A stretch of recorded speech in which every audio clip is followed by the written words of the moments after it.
ডালাসে group পর্বে নিজেদের প্রথম ম্যাচে যুক্তরাষ্ট্রের বিপক্ষে সুপার ওভারে হারে পাকিস্তান ক্রিকেট দল। 2 বছর আগে টি-20 বিশ্বকাপের ফাইনাল খেলা দলের জন্য, যা সত্যি অপ্রত্যাশিত। রবিবার চিরপ্রতিদ্বন্দ্বী ভারতের সাথে ম্যাচের আগে এমন হার বেশ অপ্রীতিকরই ছিল পাকিস্তানের খেলোয়াড়দের জন্য।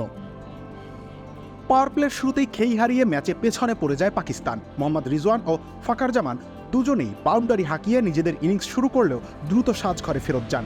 তাদের মধ্যে উসমান খানও মাত্র 3 রানে বিদায় নেন। বিশ্বকাপ শুরুর আগে মিডল অর্ডার সমস্যায় ভুগছিল পাকিস্তান, যার ফলে বোলিং অলরাউন্ডার শাদাব খানকে 5 নম্বরে পাঠায়, যার ফলে তাদের সম্মান রক্ষা। চা মানে লাইফটা ভরপুর, চা মানে ইস্পাহানি মির্জাপুর। হলেও ম্যাচ বাঁচাতে পারেনি পাকিস্তান। হারের পর বাবর বলেন, সত্যি বলতে আপনি যখনই কোনো ম্যাচ হেরে যান আপনি সবসময় মন খারাপ করেন। আমরা 3টি বিভাগেই ভালো খেলতে পারিনি। প্রথম 6 ওভার আমরা সঠিকভাবে কাজে লাগাতে পারিনি।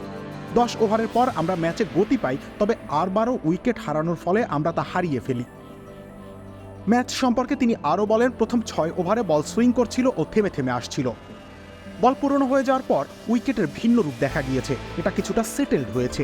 প্রথম দিকে সকালের ম্যাচগুলিতে ফাস্ট বোলাররা অবশ্যই একটু সাহায্য পাবে, তারা সেটাকেই কাজে লাগিয়ে তাদের পরিকল্পনা বাস্তবায়ন করেছে। শুরুতে ব্যাট করা কঠিন ছিল, তবে আমরা তা পুষিয়ে নিয়েছিলাম। আমার মনে হয় মাঝের ওভারগুলিতে উইকেট হারিয়ে ম্যাচের মোড় ঘুরে যায়। আপনাকে পেশাদার ব্যাটার হিসেবে মাঝের ওভারগুলোতে এগিয়ে যেতে হবে। তারা ভালো খেলেছে, তবে আমি মনে করি আমরা তাদের থেকে বেশি খারাপ খেলেছি। আইসিসি ইভেন্টগুলোতে পাকিস্তানের শক্তির জায়গা তাদের বোলিং, তবে বল হাতেও অস্বস্তিতে পড়েছিলেন তারা। এ ব্যাপারে বাবর বলেন, এমনকি দ্বিতীয় ইনিংসেও আমি মনে করি আমরা পিচ থেকে সাহায্য পেয়েছি, তবে আমাদের বোলাররা তা কাজে লাগাতে পারেনি। আমাদের বোলারদের বিবেচনায় এই পিচে আমাদের স্কোরটি ডিফেন্ড করতে পারা উচিত ছিল। বোলিংয়ে আমরা তাদের থেকে ভালো। প্রথম 6 ওভারে আমরা উইকেট পাইনি। মধ্যের ওভারগুলোতে আপনার স্পিনাররা উইকেট না নিলে চাপ আপনার উপরে এসে পড়বে। 10 ওভার পর আমরা ফিরে এসেছি, তবে তা দেরি হয়ে গিয়েছিল।